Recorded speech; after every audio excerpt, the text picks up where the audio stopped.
About the Ipswich Town Charter and breaking down the document to answer some questions. The Ipswich Town Charter was a set of laws from the town of Ipswich around the year 1200 when it gained its townhood from King John in England. We have all granted that all burgesses of Ipswich are to be quit of toll, stallage, lastage, pontage, and all other customs throughout our land and throughout the ports of the sea. We have granted to them that with exception of our officials, none of them shall be impleaded in any plea outside the borough of Ipswich, saving only pleas concerning foreign tenures, and that they shall have their guild merchant, that no one shall be lodged or shall take anything by force within the borough of Ipswich, that they shall justly have their lands and their pledges and all their debts by whomsoever owned, that with regard to their lands and tenures inside the borough of Ipswich, justice shall be assured to them according to the custom of the borough of Ipswich and of our free boroughs, that with regard to their debts established at Ipswich, and their pleas made in the same place, that pleas shall be held at Ipswich, and that none of them shall be adjudged in mercy with respect to his chattels, except according to the law of our free boroughs. We also forbid anyone in all of our land, on pain of £10 forfeiture to us, to exact tollage, stallage, or any other custom from the men of Ipswich.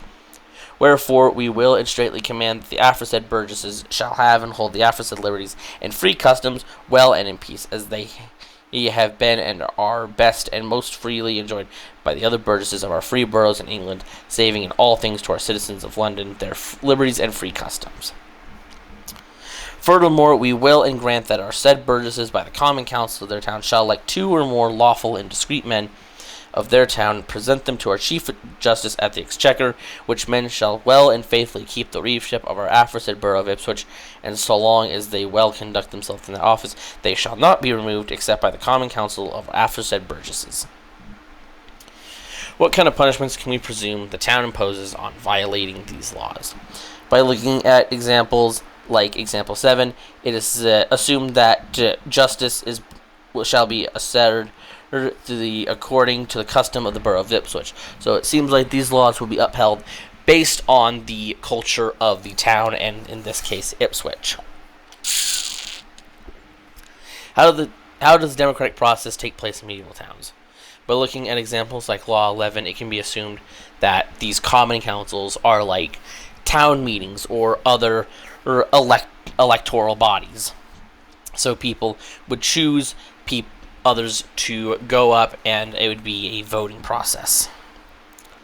How does the town handle benefits for new citizens? By looking at examples like example 6, they shall justly have their lands and their pledges and all their debts. It seems anyone who comes into town shall have the benefits, but also need to still obey the rules of the town.